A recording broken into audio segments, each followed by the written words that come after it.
Hey folks, Ralph with Stray Benzes. Give the channel a like, share it with others who can hopefully make use of the information shared here. Today's episode is about the alternator and the red charging light coming on in the instrument cluster and how to go after diagnosing it and potentially fixing it. Hope you enjoy it. Oh no, the dreaded battery light.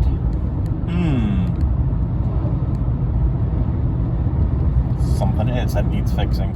What you will need is a multimeter set to volt DC. Range on this 120, you need black one on the common and the red one here on voltage. Switch it on and then we'll put the ports on the battery. There we go. Let's see how much there is. So it's just right here. This is right here. Well, not too bad. It's not too badly run down just yet. There we go. Ideally, I'd like to see something as close as possible to 14, 13 and a half, 13.7. That's usually not good enough. I've checked everything else. Fuses are okay. Over voltage, the over OVP, the over voltage protection relay appears to be okay. I have a sneaky suspicion that this is the carbon brushes that are down there. We'll get to it in a moment, but first we're going to start the car and then see what the voltage does.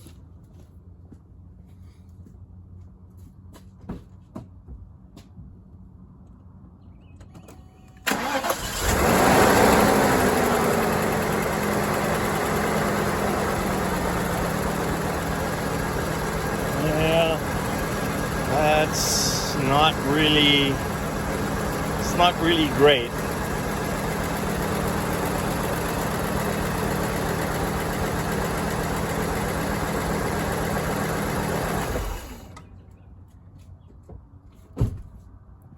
So what we will do is take off the intake hose. Careful, it's brittle for sure. And what we really need to get at is this component right there. Zoom in. The white part. That contains the carbon brushes, and that is a frequent wear item.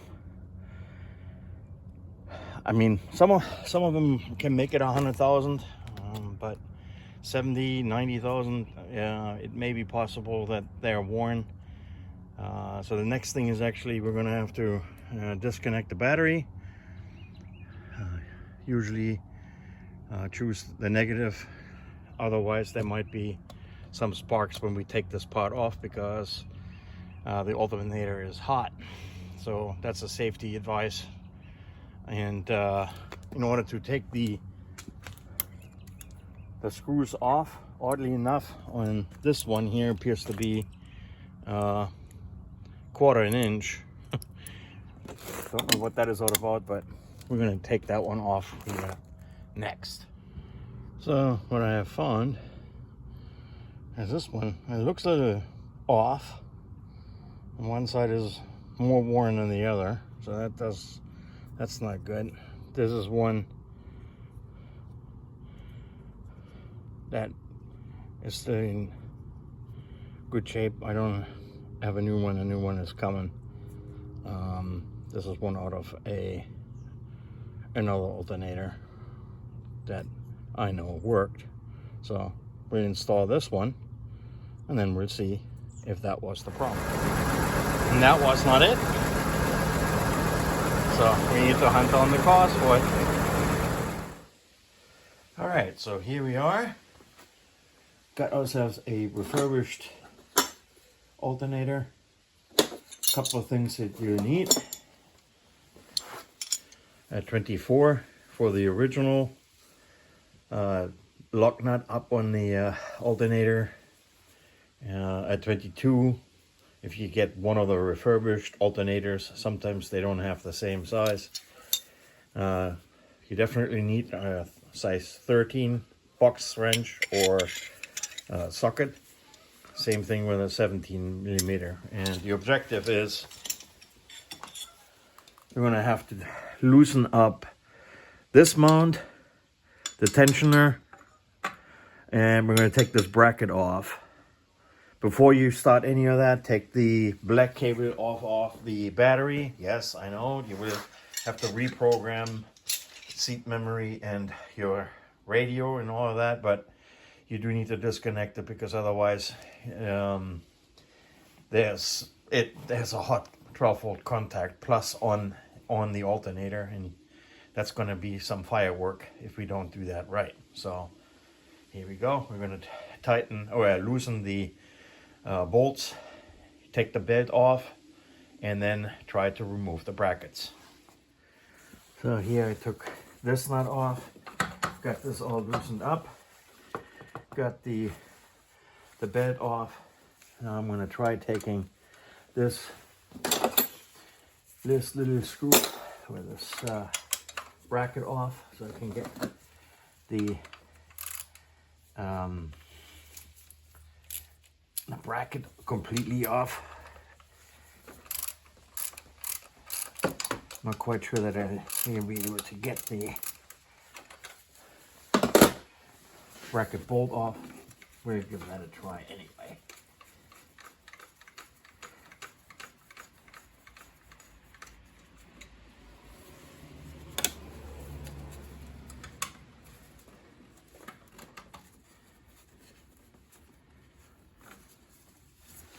There we go.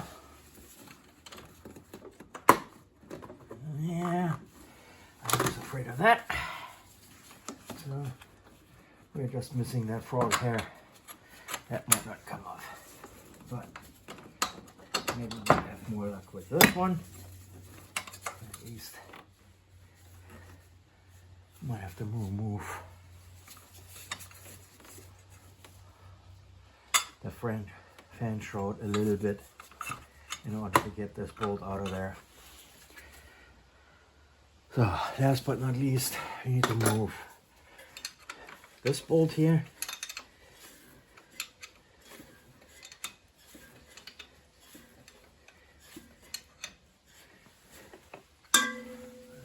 It's loose,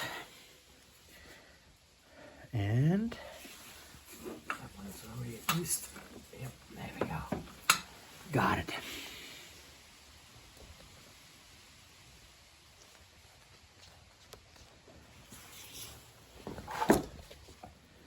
All right, so as you can see, nothing is ever really easy. So I loosened up the two electrical contacts. For that one, you will need an 8 millimeter socket and a 13 millimeter. So they already moved. This bolt will not clear, so we'll need to figure out how to get the alternator out one way or the other. Anyway, I've loosened up this little bracket here. That will hopefully come out, and then we'll give it another try. Otherwise, we might have to actually remove the cooler, and I really did not want to do that. I might have to take off the pulley. Don't know yet. Maybe not. And so God will, I'll have this thing out of here without having to remove the bracket. This bracket. This would of course have been so much easier, but c'est la vie. So we got the alternator out. Now we can remove the front nut on this one. Hopefully the pulley and fan is going to come off relatively easy. Be right back. Another tool you will need is an 8mm Allen wrench, at least for the original alternator. Little extension tube, 24mm box wrench, and let's see. Hopefully we can get this thing to loosen up.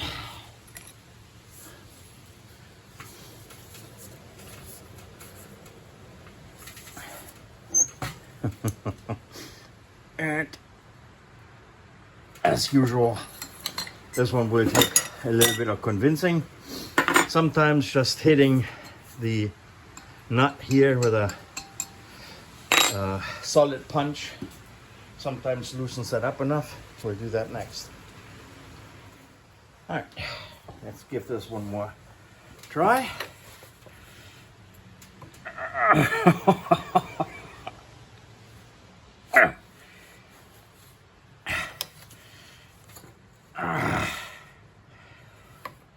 It's coming. Oh, hallelujah.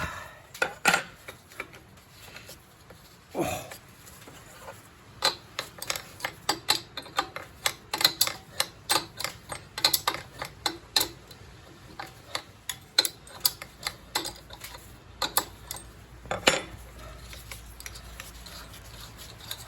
All right. Let's just hope that, yeah, I didn't think so. That's going to take some more convincing, trying to get the pulley out of this one. But once that happens, we're ready to put the refurbished alternator together. All right, so after loosening the nut, squirt a little bit of WD-40 on it. And the best thing is to take a flat tip screwdriver and slowly but surely wedging it in the back here, and then slowly getting the pulley halves off of here. Make sure that you somewhat keep the stack intact of all these parts. There you go. And one more. Come on. There you go.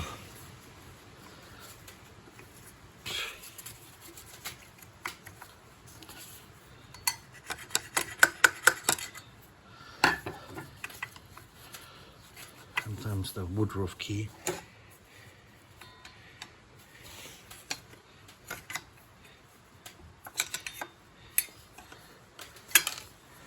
Go.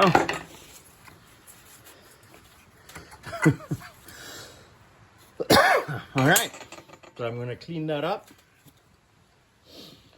That one we're going to take apart because I'm going to show you the other part that can go wrong in those, which is the diode bridge, the rectifier bridge on the inside. All right, here we are. We can reassemble it. Make sure that the little, what's called Woodruff shaft key is still around. Can reassemble the fan.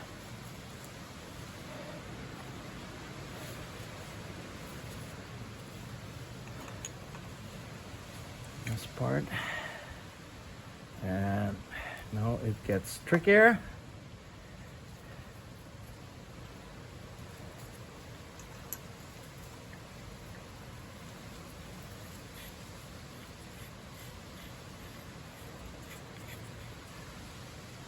There we go.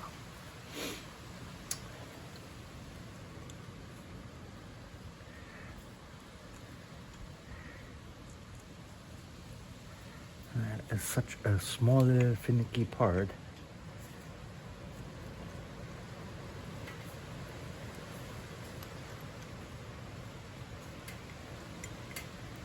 There we go.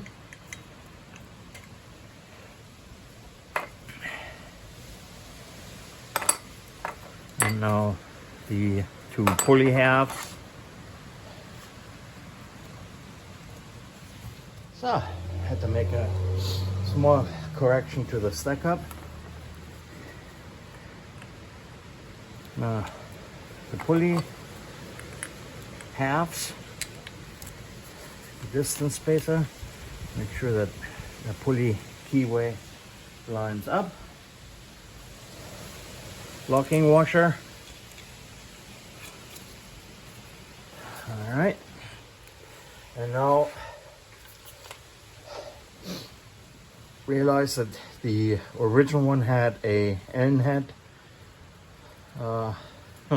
hole in the center. This one does not, so the only thing I can do is using an impact wrench, and here it's a 22 millimeter, and tighten it up as tight as you can. There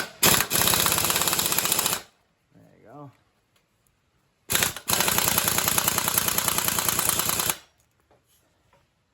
That will do. And now we can reinstall this bad boy. All right, the alternator is back in. Well, kind of, sorta.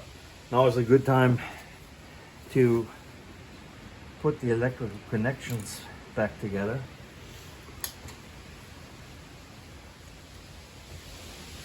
Watch out not to lose these teeny tiny nuts.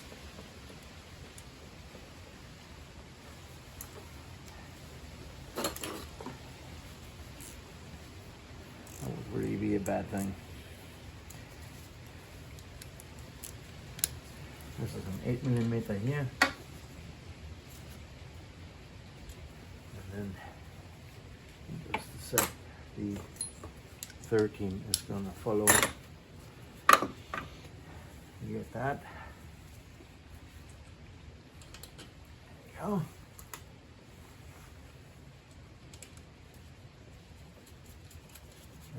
Get it now while you can, because later on, when the moment that you reconnect some of the bolts, the big bolts on the pivot points, there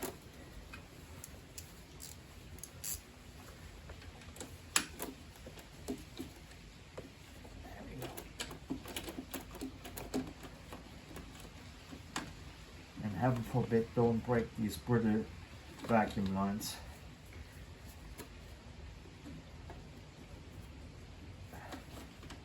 They are difficult to replace and to even find. Alright, so the trickier one is now lifting the whole assembly up here and then trying to get the first bolt back up in here. That is usually a little bit of a chore. You get the idea. Oh. I'll be right back once I have that in there. I finally got this bolt started here.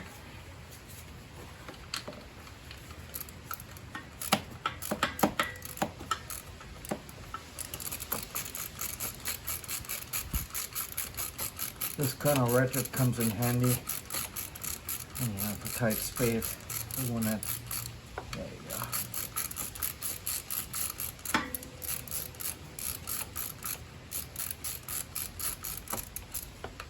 So that one is hand tight. Now we push in this bolt. That one's all the way back in.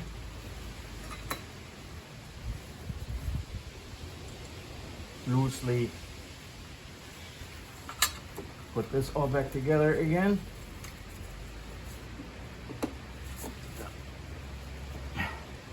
Injection pump intake back together, and now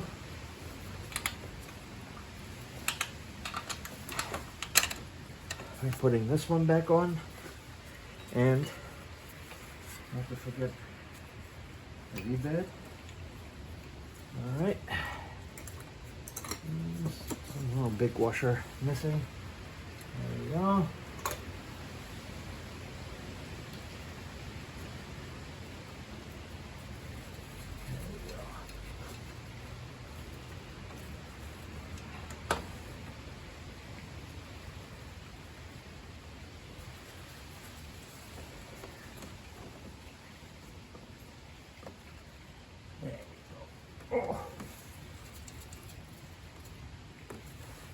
So now we can start to tighten more things down, snug them up, and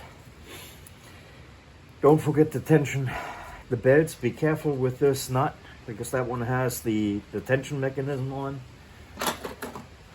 A lot of people usually use brute force trying to tension this.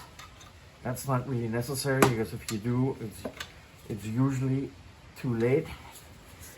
There you go. Still have a ways to go up there, but you are catching the drift. How to get this done. Once we're done, we reconnect the battery, and then we'll hope that this addressed the issue with the charge slide. Put all the caps back on where they belong, and then we'll see if we finally have a good bolt. All right, and guess what? Now the warning light is out, and we've got 14.1, which is the spec for the alternator. All right, so here we've got the old one, and let's see what we're going to find.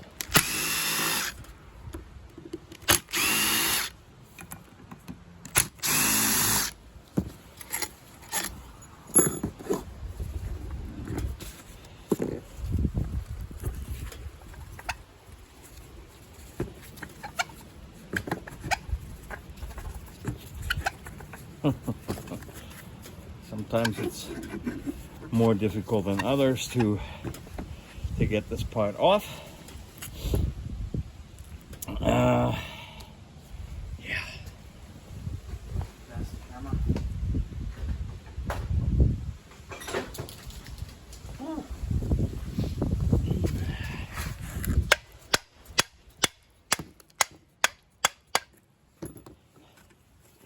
That's not coming.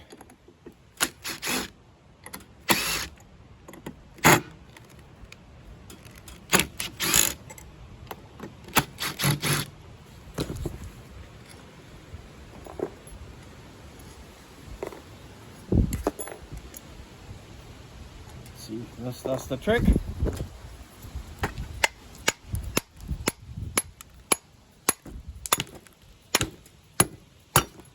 There we go. That's one side. And now we just need the other, which is going to come out in a sec, because what I really need to get to is behind here. That's where the rectifier bridge is. So once that the rotor is out of here, which just takes a little bit of turning it upside down and shaking it a little bit, pulling it a little bit, and it's eventually going to come out. Here you can see it's pretty worn. That one we may be able to salvage and put it back into working order, but what I want you to see is somebody is in here, been in here before, trying to disassemble this thing, which is peanuts, but you can probably see like that wire is toast, and the diodes are, some of them melted.